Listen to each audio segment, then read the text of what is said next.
Well, hello and welcome to Bramlage Coliseum, where K-State is fresh off a 69-67 win over Tulsa. Cartier Jada hit a clutch three-pointer with about 21 seconds left that effectively, sealed the game for K-State. They produced stops on the other end to kind of secure this win. First win since the 11th. They had lost to Mississippi State and St. Louis the last two games, so this was kind of a nice way for K-State to go into its Big 12 schedule. Will start Saturday against Oklahoma. A lot to unpack here. K-State got it to another slow start, rebounded from that. Sean, what did you kind of take away from this game overall?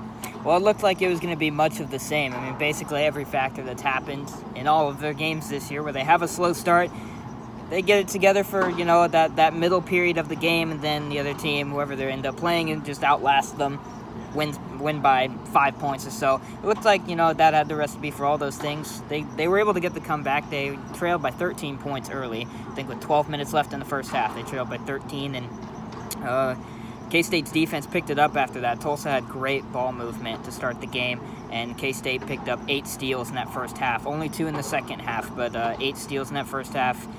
Xavier Sneed had 3 of those. He didn't shoot from very well from the floor today. I think 6 of 15. He still had 18 points, but his defense was a big impact. Obviously, in those closing moments of the game, Sneed had a really big steal, and then he hit a mid-range jumper roughly around the free throw line. That tied the game in 66-all. Those are the kind of plays that they've needed all season long, and they kind of either the shot didn't fall or they didn't get the steal. Other team gets the offensive rebound. A lot of things came together today for them to get a close win. It was an exciting game, that's for sure. Yeah, well, I'm glad you brought up the defense, because I think that kind of speaks to a larger theme of this team, because I think it's no secret that K-State's offense is one of its weaknesses.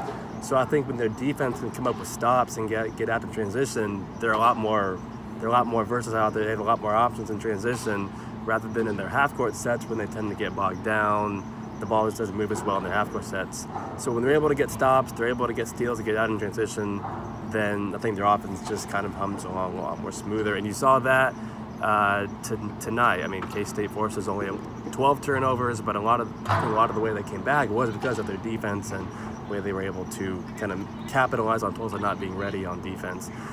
So again, Cartier Jada, career high 25 points, 6 of 11 threes, also a career high, and made 3-pointers in the game, 5 rebounds, 7 assists.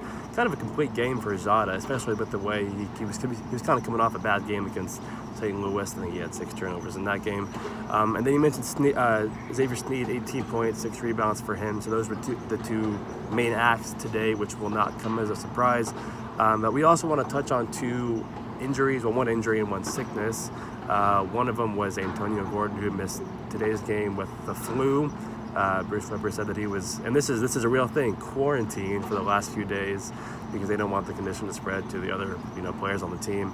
And then Montavious Murphy, also a freshman, got injured. Clanked knees with a Tulsa player, and he left for the locker room right after that. He didn't play again, but I mean, he looked okay over on the sideline. He was doing some warm-ups and running back and forth and standing on one leg and then switching to the other. I mean, I think that they were mostly kind of just playing it safe. He's had a couple scares earlier this year as well, so I think they were just thinking night ends for him.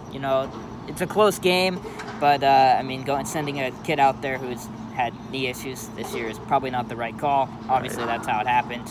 Nothing significant there, I don't think, but that's kind of how Weber played it off. Well, because he had missed 7 games with not, and we should note this, it was not the same injury as what he had missed those games with, yes, which is good news for K-State for obvious reasons. So all of that kind of conspired to give K-State a win. Now, like I said, they will shift their focus to the first Big 12 game, which is somehow upon us already, which is at Oklahoma on Saturday. So we'll see what happens then. But for now, thank you for joining us from Bramlage Coliseum. Again, this is Sean Collins, and I'm Greg Woods, and we will see you next time.